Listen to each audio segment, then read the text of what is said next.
اللہ تعالیٰ نے جو ہمیں دین اسلام عطا فرمایا ہے، یہ دین صرف نماز، روزے، حج، زکوٰۃ پر آ کر رک نہیں جاتا، یہاں تک محدود نہیں ہے، بلکہ یہ دین بڑا عالمگیر دین ہے، بڑا وسیع دین ہے۔ عبادت بھی اس کے اندر ہے، عبادت بھی سکھائی گئی، معاملات بھی اس میں موجود ہیں، تجارت بھی سکھائی گئی، معاشرت، رہنے سہنے کا ڈھنگ، گھر کی چار دیواری کے اندر کیا معاملہ ہونا چاہیے، گھر کی چار دیواری سے باہر گلی محلے میں کیا معاملہ ہونا چاہیے، وہ بھی شریعت نے آگاہ فرمایا، اس کے متعلق بھی ہدایات دی، اس کے متعلق بھی ہدایات دی۔ اور ملکی سطح پر اگر کوئی چیز ہے تو اس کے بارے میں بھی شریعت نے ہماری رہنمائی کی ہے۔ عالمگیر مذہب اسے کہا جاتا ہے کہ ہر چیز کے متعلق رہنمائی اسلام اور شریعت ہمیں عطا فرماتی ہے۔ تو یہ جو نکاح والا معاملہ ہے، ہم میں سے کئی مسلمان شاید یہ سمجھتے ہوں گے کہ شادی بیاہ کرنا یہ دنیاوی کوئی عمل ہے۔ اگر یہ دنیاوی عمل ہوتا تو قرآن مجید فرقان حمید میں صرف اگر دنیاوی عمل ہوتا تو قرآن مجید فرقان حمید میں کئی مقامات پر اہمیت کے ساتھ اس کو بار بار اجاگر کیا گیا، بار بار بیان کیا گیا۔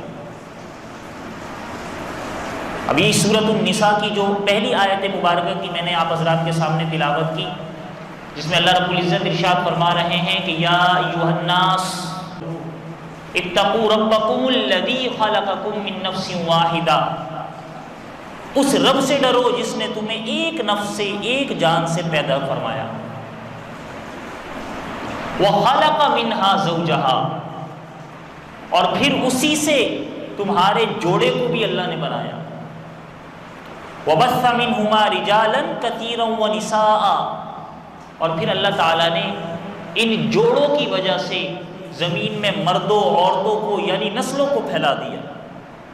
اللہ تعالیٰ قرآن مجید فرقان حمید میں ارشاد فرما رہے ہیں۔ سورۃ الروم کی جو آیت مبارکہ کی تلاوت کی، اس میں اللہ تعالیٰ نے ارشاد فرمایا وَمِنْ آیَاتِهِ، کہ اس رب کی نشانیوں میں سے، اس رب کی نشانیوں میں سے یہ بات ہے ان خلق لکم، کہ اس نے تمہیں پیدا فرمایا، من انفسکم، تمہارے ہی لوگوں میں سے، تمہارے ہی تمہارے ہی لوگوں میں سے، تمہارے ہی نفسوں میں سے کیا پیدا فرمایا؟ ازواجا، تمہارے جوڑے بنائے۔ ومن آیاتہ ان خلق لکم من انفسکم ازواجا، تمہیں میں سے اللہ نے جوڑے بنائے ہیں، کیوں بھائی؟ لتسکنوا الیہا، تاکہ ان جوڑوں کی وجہ سے تم سکون اور راحت محسوس کرو۔ وَجَعَلَ بَيْنَكُمْ مَوَدَّةً وَرَحْمَةً، اور اللہ تعالیٰ نے تمہارے درمیان مودت، محبت اور رحمت کو پیدا فرما دیا، مودت، محبت اور رحمت کو ڈال دیا ان جوڑوں کو بنانے کی وجہ سے۔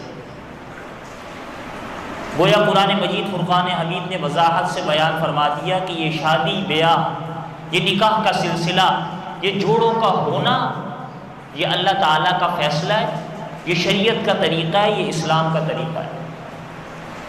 جب اللہ نے انسان کو پیدا فرمایا ہے، اس نے نیکی کا مادہ بھی رکھا، گناہ کا مادہ بھی رکھا، ضمیر بھی ہے اور نفس بھی ہے، جذبات بھی ہیں۔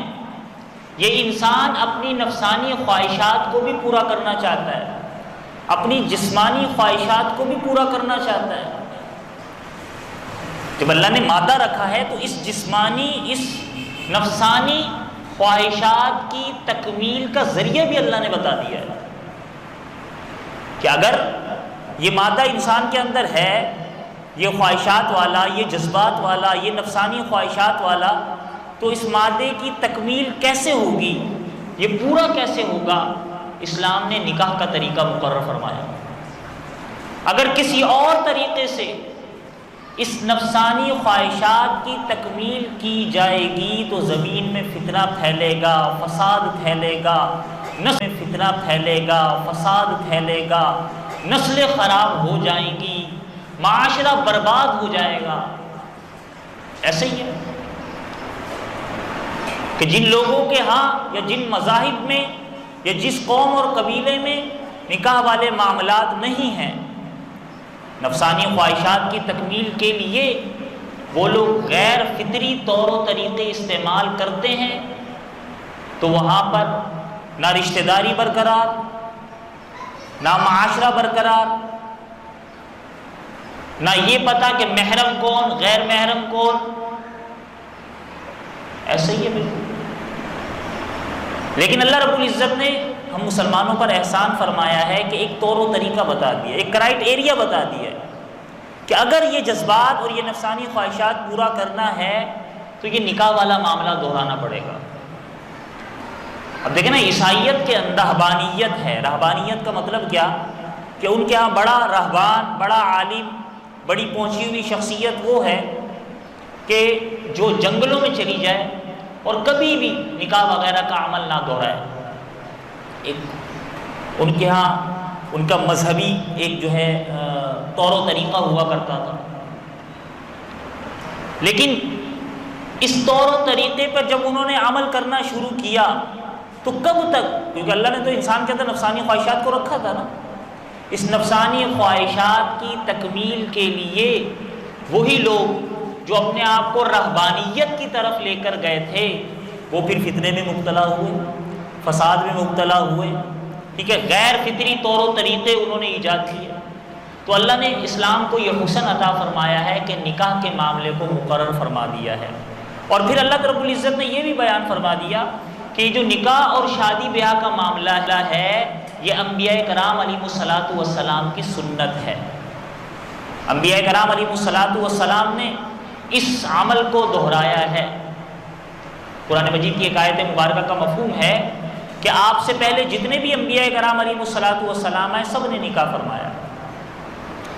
ہاں، اکا دکا کوئی واقعات ملتے ہیں، جیسے حضرت یحییٰ علیہ الصلوۃ والسلام کے بارے میں آتا ہے ان کا نکاح نہیں ہوا، حضرت عیسیٰ علیہ الصلوۃ والسلام کے بارے میں آتا ہے کہ ان کا نکاح نہیں ہوا لیکن ہوگا جب وہ قیامت میں آئیں گے اور وہ سلسلہ جو ہے ہوگا۔ باقی تمام انبیاء کرام علیہ الصلوۃ والسلام، حضور علیہ الصلوۃ والسلام کی حدیث مبارکہ میں 4 چیزوں کا تذکرہ کیا گیا کہ 4 چیزیں نبیوں کی سنت۔ نمبر 1 الحیا، حیا، پاک دامنی،